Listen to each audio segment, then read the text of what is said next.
Do new businesses pay tax in the first year? Absolutely they do. We'll go through and we'll talk about it. As entrepreneurs and business owners, we know that if we have a clear plan, anything becomes possible. And if you can have a clear plan, a clear process to create that plan, and a way to create clarity with your partner or spouse, you can drive to amazing heights.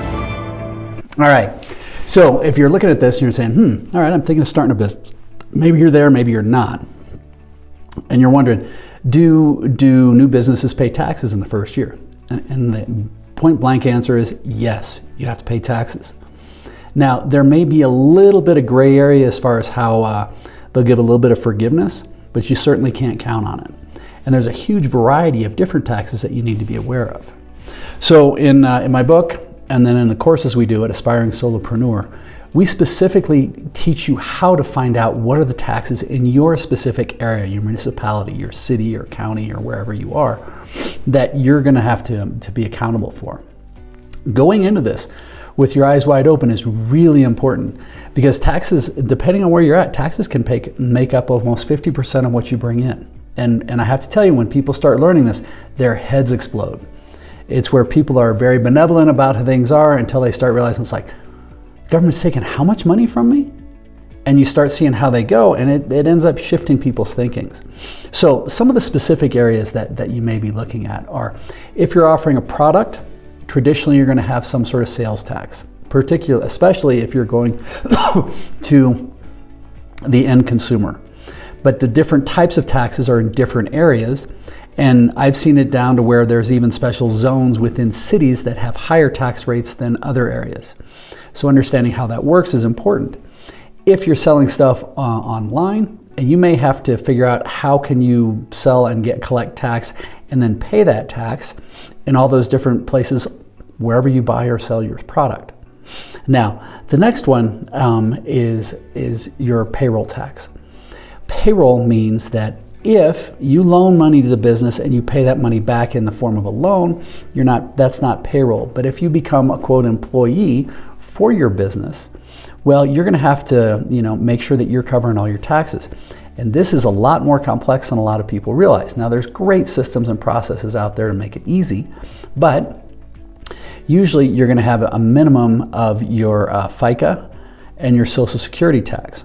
So this means, though, that if you're the owner and you're paying yourself, well, you have to match that's going to come out of yours as an individual, but then you're also going to have to match it as your business. And that usually ends up being around 13%, 14% is where that comes in, 7.14. Now, when you figure that out, well, you need to understand how much of that is going away in taxes.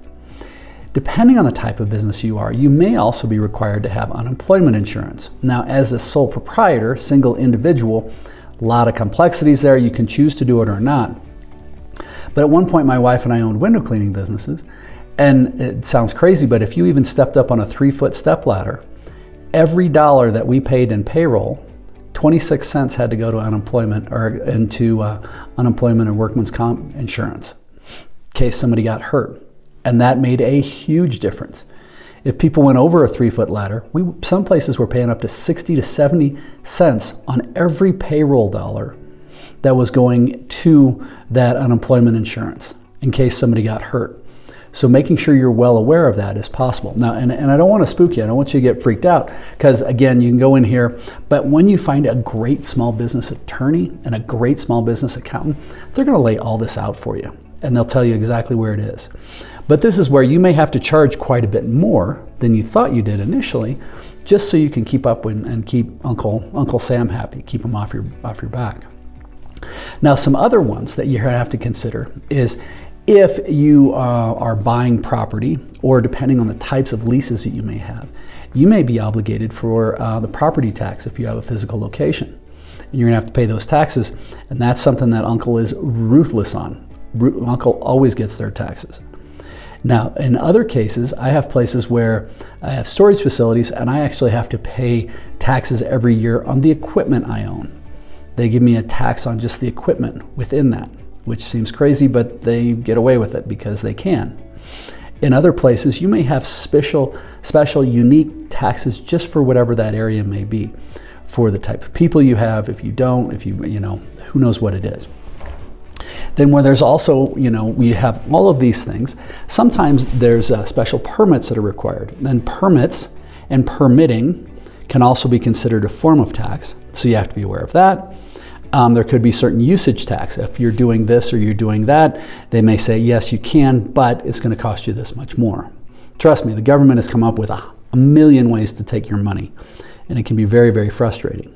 So if you do all of these things, and you're paying your employees or you're paying yourself, you pay your debt, everything's there, and you still have some money at the end, well, you're still going to pay income tax on that.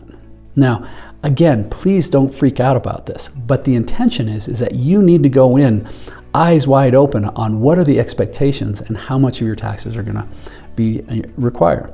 I've got a friend here up in the high country who just started his own hot tub maintenance company. Super simple. Doing great with it, has lots of clients, but he is absolutely amazed at how much of his how much money that comes in is going out in taxes just to stay out of trouble. So this is where, check these things out in advance before you pull the trigger, before you step off and start the business.